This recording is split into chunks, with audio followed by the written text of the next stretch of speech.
Sure enough, a few days later, the king sent this message: Velapanikar, catch this rogue elephant at once. You have 1 month. So, as everybody gets to know that Velapanikar was a good elephant trainer, what the king will do, he'll tell this elephant is very rude enough.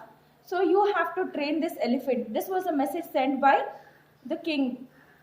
Velapanika remembered how the elephant had felled that tree and how his confidence had fallen away from him at the sight. He went into the bedroom and lay down. He felt weak. So now Velapanikar was a bit scared because he saw the elephant the way he was smashing the tree down, and he also brought down the huts and he chased everybody from that particular place. So looking at that side, he thought if whether I can train this elephant or not. So he was a little bit confused and he became weak. So what he does, when he listens to the message of the king's messenger, he will get inside his bedroom and he'll go take rest. 3 weeks later, the king's messenger came again and asked if Velapanikar had tamed the elephant.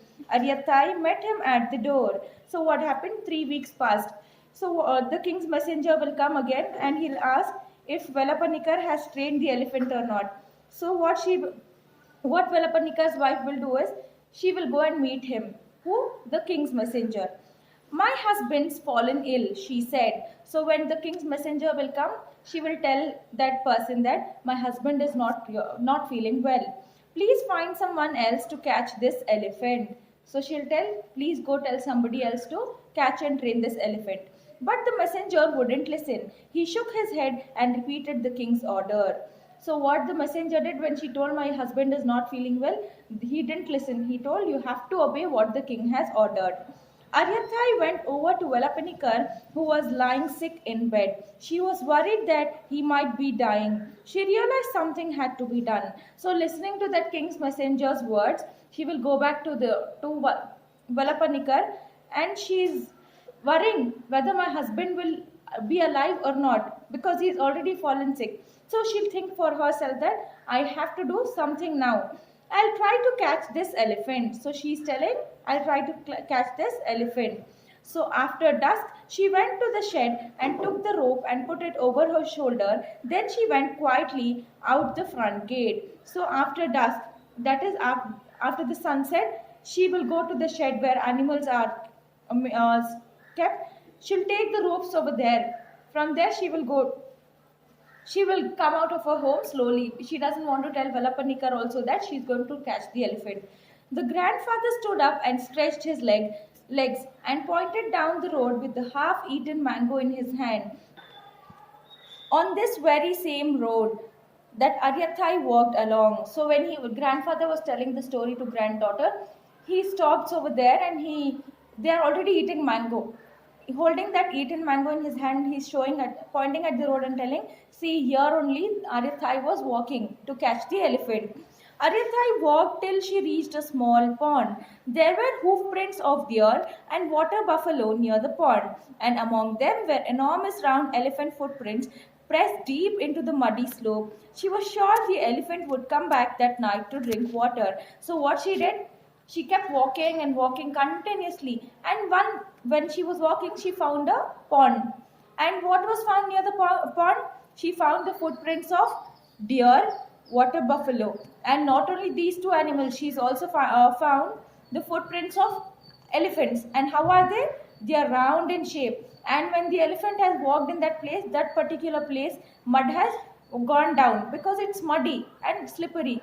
So she's telling, the grandfather is describing the story in this way, and she is also telling that Aryatha is telling that she was so sure that the elephant will come back to the pond in that night to drink water. She waited, her heart beating fast. So she kept waiting for the elephant, and her heart is beating fast. That is, she's getting scared now. Eventually, dawn arrived. Aryathai had stayed awake all night. So what happened? She kept waiting so much that it was morning time, and she had to stay awake for the whole night, and now stood up slowly and turned to go back home. The sand on the road was bright pink in the morning light, soft and cool under her feet, and she almost fell asleep as she walked. So she kept waiting for the elephant the entire night, and when it was morning, she was also very sleepy. She stood up and she started walking, and the grandfather's describing the sand as pink color in morning, and it was very cool. So what was happening to Aryathai? When she was walking also, she was very sleepy. But a mile away from home, the rogue elephant suddenly appeared. So now what happened? Now she's almost 1 mile away, a little away from her home, and now what is she finding? A big, huge elephant, that is the rogue elephant, as you all can see in the picture. It was standing only 100 yards away, its huge ears waving in the air like heavy carpets, its giant feet shifting, stirring up the dust. Before Adithai could move, it trumpeted and charged towards her. So, how was the elephant? Elephant's ears are like huge carpets. So, the elephant was shaking its ears and moving forward towards Aryathai. And what happened? Aryathai couldn't move. Before she could go towards the elephant started walking towards Aryathai. The road began to shake under Aryathai's feet because elephants are huge creatures. When they walk, that place will move. So when the place will vibrate. So when this elephant was walking towards Aryathai, Aryathai could feel that vibration under her feet. But she stood there, planted to the ground. So, without moving, she stood there like a statue. She thought of Velapanikar, and even though she was afraid for both their lives, she still couldn't move. Now, what comes to her mind? She's thinking about her husband who is sick. And she's also thinking about herself. What will happen if this elephant kills me? But still, these two thoughts did not make her move. She felt she had nowhere to run and she could only stare at the terrible image of this charging elephant. So now she's thinking to herself that I cannot escape from here. So she keeps looking at the elephant, charging elephant in the sense the moving elephant. The elephant was only 50 feet away. So now it's become very close.